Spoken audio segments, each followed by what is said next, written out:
ஆன்மீக நண்பர்களுக்கு இனிய வணக்கம். இது பத்ரகாளி அம்மன் ஆன்மீக பயிற்சி மையம். நம்ம அம்பாள் இருக்காங்க, கொஞ்சம் சாமி காட்டுங்க. பத்ரகாளி அம்மன் நவபாஷானம் மூலிகை சிலையாலானது.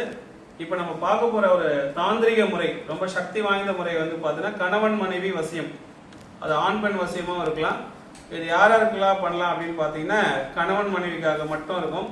இந்த காதலன் காதலிக்கு வந்து இந்த விஷயங்கள் வந்து ஷூட் ஆகாது. அது யாரும் நீங்கள் வீட்டில் ட்ரை பண்ண வேண்டாம். ஸோ என்ன விஷயம் செய்யணும் அப்படின்னு பார்த்தா ரொம்ப சூட்சுமங்கள் தான் இதில் ரொம்ப முக்கியமானது. முதல்ல ஆத்மாத்மான மனசோட வேண்டிக்கணும், இந்த பிரபஞ்சத்துக்கிட்ட நம்ம கேட்கணும், அது ரொம்ப முதல்ல முக்கியம். ஸோ அதுக்கு அடுத்தது பார்த்தீங்கன்னா தேவையான விஷயங்கள் மட்டும் நான் சொல்லிடுறேன். ஒரு பச்சை கலர் பேனா, ஒரு சார்ட்போர்டு, கார்ட்போர்டு சொல்லுவாங்க இல்லையா, அந்த ஒரு இது, அது வந்து 3க்கு 3 சைஸ் எடுத்துக்கிறோம். அப்புறமா மல்லிகை அக்தர், ஒரு கம்மு, கம்பல்சரி வந்து மல்லிகை வாசனமுடைய ஊதுவத்தி கண்டிப்பாக அதில் வச்சிருக்கணும். ரைட். இதை செய்யக்கூடிய நாள் அப்படின்னு பார்த்தீங்கன்னா வளர்பிறையில் வரக்கூடிய வெள்ளிக்கிழமையில சுக்கிர ஓரையில இதை பண்ணணும். வளர்பிறை இப்போ நடந்துட்டு இருக்குது, அமாவாசை முடிஞ்சு வரக்கூடிய இன்னைக்கு வளர்பிறை வெள்ளிக்கிழமை. சுக்கிர ஓரை வந்து ஒரு நாளைக்கு 3 வாட்டி வரும். காலையில் 6 to 7, மதியானம் 1-2, நைட் 8-9. ஸோ மதிய நேரம் அப்படின்போது எல்லாரும் வந்திருக்கிறவங்களுக்கு வந்து கொஞ்சம் ஈஸியாக இருக்கும். ரொம்ப லாங்ல இருந்துலாம் வந்திருக்காங்க. ஸோ இன்னைக்கு வந்து பார்த்தீங்கன்னா மொத்தம் 2 நாள் 6, 7, 9 பேர்கிட்ட நம்ம பண்ணியிருக்கிறோம். ஸோ இதை பார்த்தீங்கன்னா தெரியும். கொஞ்சம் இங்கே ஜூம் பண்ணி காட்டுங்க. இது எல்லாமே இன்னைக்கு பண்ணவங்க எல்லாருமே இன்னைக்கு நம்ம பண்ணியிருக்கோம். ஆக்சுவலாக இந்த வேலையை முடிச்சிட்டோம். இந்த வேலை செஞ்சுட்டு இருக்கும்போது வீடியோ எடுக்கக்கூடாதுன்றதுனால நான் அப்போ வீடியோ எடுக்கல, ஏன்னா அதை மனசார பண்ணணும். இது மட்டும் கொஞ்சம் இங்கே காட்டுங்க, தெரியுதா? ரைட். ஸோ ஒரு இது எல்லாமே செஞ்சுட்டோம். இவங்க எல்லாம் உட்காந்துருக்காங்க, சும்மா ஃபேஸ் தெரியாமல் அவங்க இது மட்டும் அப்படியே ஓரளவு காட்டுங்க. ரொம்ப லாங்ல வந்துருக்காங்க, யாரோட முகமும் காட்ட வேண்டாம், முகம் தெரிய வேண்டாம்.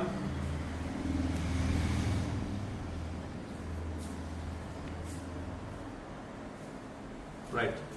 என்ன செய்ய போறோம்னு சொல்லணும். ஃபர்ஸ்ட் நம்ம இதுல உட்கார போற திசை எல்லாருமே பாத்தீங்கன்னா இங்க உட்காந்துருக்க 9 பேருமே பாத்தீங்கன்னா வடக்கு நோக்கி தான் உட்காந்துருக்காங்க. நான் உட்பட வடக்கு நோக்கி உட்காரணும். அது ரொம்ப முக்கியமானது. வெறும் தரையில உட்காரக்கூடாது. வெறும் தரையில உட்கார்ந்தா என்ன விஷயம் நடக்கும்ன்றது நம்ம தெரிஞ்சுக்கணும். என்ன நடக்கும்னா நம்ம சொல்லக்கூடிய மந்திரங்களும் நம்ம வேண்ட வேண்டுதலும் நம்மளுடைய ஆசன வழி, மலம் போறலி அந்த ஆசன வழியா வெளியேறிடும் இந்த சக்திகள். அதை வந்து நம்ம உடம்புலயே இருந்து சொல்லும் போது நல்லா வீரியமா வேலை செய்யறதுனால தான் ஒரு விரிப்பு மேல உட்காரணும். அந்த விரிப்பு வந்து சணல் கோணி அல்லது தர்பப்புல்லோட இதுல பண்ணுவாங்களே பாய், அந்த பாயில உட்காரணும். பச்சை கலர் விரிப்புல தான் உட்காரணும். ஏன் பச்சை கலர் விரிப்புல உட்காரணும் அப்படின்னா இது தாந்திரிக முறைக்கு வந்து பச்சை நிறம் வந்து ரொம்ப சக்தி வாய்ந்தது. நான் மட்டும் இல்ல, இங்க உட்காந்துருக்க 9 பேருமே அப்படிதான் உட்காந்துருக்காங்க. ஆத்மாத்மா உட்காந்து செய்யணும். சரி, இப்போ இது 3க்கு 3 சைஸா நம்ம கட் பண்ணிக்கணும். அதுக்கப்புறம் யாரை நம்ம வசியம் பண்ணமோ, இங்க வந்திருக்கிற வந்து லேடிஸும் வந்திருக்காங்க, ஜென்ஸும் வந்திருக்காங்க. ஆண் வந்து தன்னுடைய மனைவியை வசியம் பண்ணும். வசியம் மீன்ஸ் என்னன்னா சின்ன சின்ன விஷயங்கள் தான். ஏதோ ஒரு மனஸ்தாபத்தினால அவங்க வீட்டில் இருக்கிறவங்களோ அவங்க அம்மா அப்பா பேச்சு கேட்டோ, அக்கா தங்கச்சி பேச்சு கேட்டோ, அவங்க அண்ணன் தம்பி பேச்சு கேட்டோ நம்ம கிட்ட கோச்சிட்டு போயிடுவாங்க, குழந்தைகளை விட்டுட்டு போயிடுவாங்க. அப்போ இவங்க ஒரு ஆளால அதை அவங்களுக்கு பேலன்ஸ் பண்ண முடியாது. ஸோ அவங்களுக்கு நம்மளுடைய எண்ணத்தை ஏற்படுத்தி பேச வைக்கிறது. வசியம் அப்படின்றது என்ன அப்படின்னா அவங்களுக்கு நம்மள எண்ணத்தை வர வைக்கும், பேசும். சரிங்க ஐயா, வசியம் எல்லாம் பண்றாங்க. ஒரு 10 பேருக்கு பண்ணா 2 பேருக்கு அது மீறி 8 பேருக்கு ஆகலன்னு ஆகாது. அது ஏன் அப்படின்னா வசியத்தில் இருக்கிற ஒரு விஷயம் வந்து பாத்தீங்கன்னா அவங்களுடைய குணம் பிடிவாத குணமா இருக்குது. அவங்களுக்கு அந்த எண்ணங்கள்லாம் கண்டிப்பா வந்துடும். இந்த வேலையெல்லாம் செஞ்ச ஆனாலும் நான் பேசவே மாட்டேன்னு திமிர் பிடிச்சு போய் ஒரு கர்வமா இருக்காங்களே, அவங்களை என்னைக்குமே மாற்றவே முடியாது. இந்த மாந்திரிகத்தில் இருக்க ஒரு பெரிய பிரச்சனை இந்த வசியத்துல தான். இதே பிரிவு வேலைன்னா எப்பேற்பட்ட முரட்டுத்தன்மையா இருந்தாலும் அவங்களுக்குள்ள அது பிரிவு வந்து ஏற்படும். ஆனா வசியத்துல தனக்கு இப்ப எண்ணங்கள் இருந்தாலும் நான் அவங்க கிட்ட பேசவே கூடாது, பிடிவாதமா இருக்கவங்கள பேச வைக்கிறது ரொம்ப கஷ்டம். 99.99 வந்து ரொம்ப கஷ்டம். சரி, இப்போ நம்ம இதை எடுத்துக்கிறோம். 3க்கு 3 சைஸ் எடுத்துக்கிறோம். ஒரு ஸ்கேல் எடுத்துக்கிறோம். இப்போ இதை ஏற்கனவே பண்ணிட்டேன், உங்களுக்கு செயல்முறை விளக்கத்துக்காக காட்டுறேன். இது செய்ய வேண்டிய நேரம் வந்து சுக்கிர ஓரையில் தான் பண்ணணும். ஸோ ஃபர்ஸ்ட் இதுலேயுமே பந்தன கோடு வரைஞ்சிக்கிறோம். இதெல்லாம் வரையும் போது பேசக்கூடாது. நாங்கள் ஆல்ரெடி முடிச்சுட்டு எல்லாருக்கிட்டையும் விஷயத்தை கொடுத்துட்டோம். எப்படி தகுதி எழுதும்போது பந்தன கோடு போடணும் அதே மாதிரி தான் இதுலையுமே போடணும். ரொம்ப சக்தி வாய்ந்த தாந்திரிக முறை. இப்போ பந்தன கோடு போட்டுட்டோம். 4 முனையில 4 போட்டோம். ஏன்னா நம்ம எழுதுற மந்திரம் இதை விட்டுட்டு வெளியே போகாது, இந்த இதுக்குள்ளேயே நிற்கும்ன்றதுனால. இதுக்கு அப்புறமா 9 பாக்ஸ் வரணும். அப்ப திரும்பவும் அதே மாதிரி 4 பக்கமும் கோடு போடுறோம்.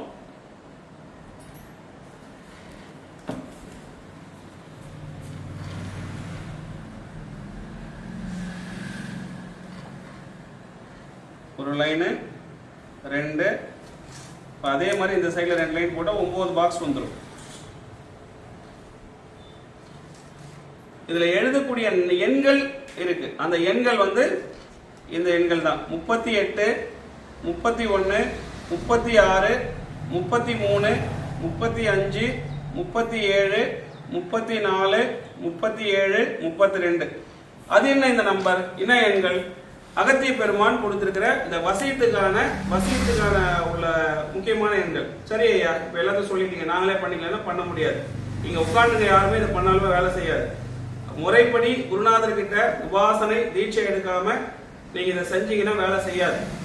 நீங்க நிறைய பேர் நீங்க பார்த்து நிறைய பேர் யூடியூப்ல இதை பண்ணுங்க அது பண்ணுங்க இதை பண்ணி போட்டு வசியமாயிடும், வேலையே செய்யாதீங்கன்னு ட்ரை பண்ணி பாருங்க. காரணம், உபாசனை இல்லாம அவங்களே செஞ்சாங்கன்னா, உபாசனைன்றது என்னன்னா அந்த கடவுளுடைய சக்தியை குருநாதர் மூலமா நமக்கு தீட்சை பெற்றுக்கணும், நம்ம உடம்புல இறங்கி அது வந்து உயிர் பெறதுக்கு சில நாட்கள் ஆகும். 11 நாள், 48 நாள், 108 நாள் அப்படின்னு. அந்த உபாசனை எடுக்கிறவங்க தான் அதை செய்யணும், செஞ்சாதான் வேலை செய்யும். சரி, இப்போ இவங்க எல்லாம் உட்காந்துருக்காங்கன்னா நான் அவங்களுக்கு செஞ்சு கொடுத்துருவேன், அவங்க அந்த மந்திரத்தை சொல்லணும். சரி, இப்போ நம்ம இதை எழுதியாச்சு. 38, 31, 36, 33, 35, 37, 34, 37, 32 இது எழுதிட்டோம் இல்லையா? இப்போ இது முடிஞ்சது. இது முடிஞ்சதுக்கு அப்புறமா ஒரு சும்மா ஒரு இதுக்காக காட்டுறேன். இங்க ஒரு போட்டோ இருக்கு, அதை நாங்கள் ஒட்டிட்டோம்.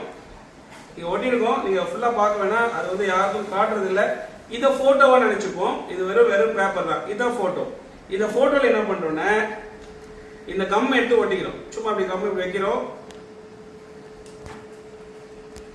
இப்ப நான் எழுதணும் இல்லையா, அதோட பின்பக்கம் திருப்பிக்கிறோம். பின்பக்கம் திருப்பிட்டு இந்த போட்டோவை இங்க ஒட்டிடும். இங்க பாருங்க, பின்னாடி பக்கம் ஒட்டிருக்கும். இங்க என்ன இருக்கு, அப்படியே இப்படி திருப்பினா அவங்களுடைய போட்டோ. இது வெறும் பேப்பர், இது போட்டோவை நீங்க கன்வெர்ட் பண்ணிக்கோங்க. இதுக்கு கீழே ஏதோ ஒரு பேர், இங்க அவங்க பேர் இருக்கும் இல்லையா, இப்ப ஏதாவது ஒரு பேர் நம்ம எழுதலாம். சாந்தியா? சரி, சாந்தி அப்படின்னு ஒரு பேர் எழுதணும் ஒரு எக்ஸாம்பிளுக்காக.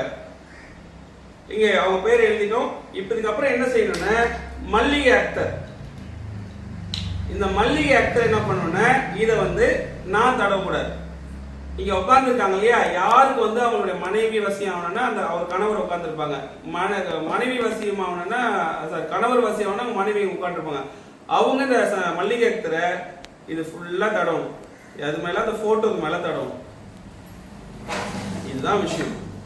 இதை நான் பண்ணவே கூடாது.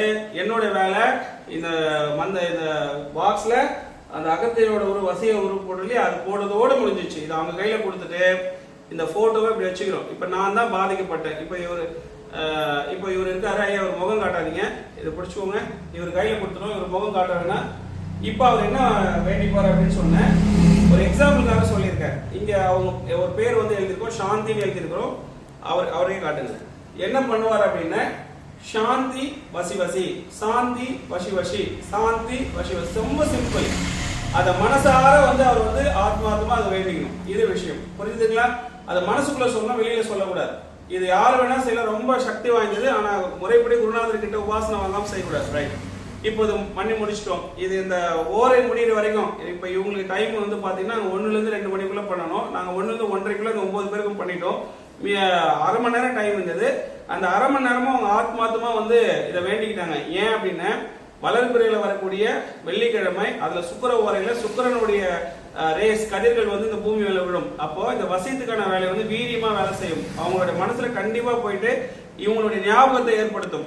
சரிங்க, எவ்வளவோ சொல்றீங்க, ஆனா சில இதெல்லாம் நடக்கலன்னு அதான் சொன்னேன். அந்த பிடிவாத குணம் இருக்கிறவங்க எவ்வளவு பண்ணாலும் ஆகிறதுக்கு கொஞ்சம் டைம் ஆகும். அப்ப அதிகமான வேலைகள் செய்ய ஏதோ ஒரு நேரம் கண்டிப்பா போன் பண்ணியாவது பேசிடுவாங்க. சரி, இப்ப நம்ம இது இப்படியே விட்டுட்டு ஒரு சேஃப்டி இருக்காது. இதுக்கப்புறம் இவங்க இதை எப்படி பயன்படுத்தணும் அப்படின்னா இதை போயிட்டு ஒரு லேமினேஷன் கடையில லேமினேஷன் பண்ணிட்டு அவங்க கிட்ட வச்சுக்கலாம். எப்போ ஒரு நாள்ல உங்களுக்கு டைம் இருக்கோ அப்ப அதை எடுத்து அவங்க பேரை சொல்லி வசி வசின்னு ஒரு 5 நிமிஷம் சொன்னா போதுமானது. எவ்வளவு நாள் சொல்றதுலாம் கணக்குல அவங்க கிட்ட பேசி நீங்க ஒண்ணு சேர வரைக்கும் இதை பண்ணணும்.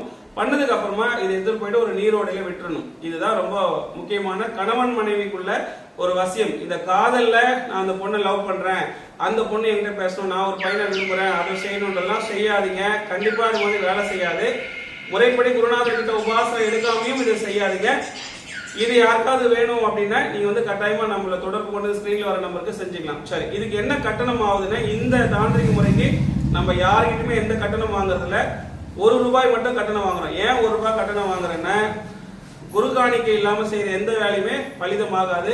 இது வந்து கணவன் மனைவி அந்த குடும்பத்துக்குள்ள எவ்வளவு பிரச்சனை இருக்கும், அவங்க ஒண்ணு சேர்ந்து வாழ்ந்தாங்கன்னா ஒரு வம்சமே நல்லா இருக்குன்ற ஒரு நல்ல எண்ணத்துக்காக இலவசமா தான் பண்றோம். விருப்பவர்கள் இதை தொடர்பு கொண்டு பண்ணிக்கலாம். நன்றி.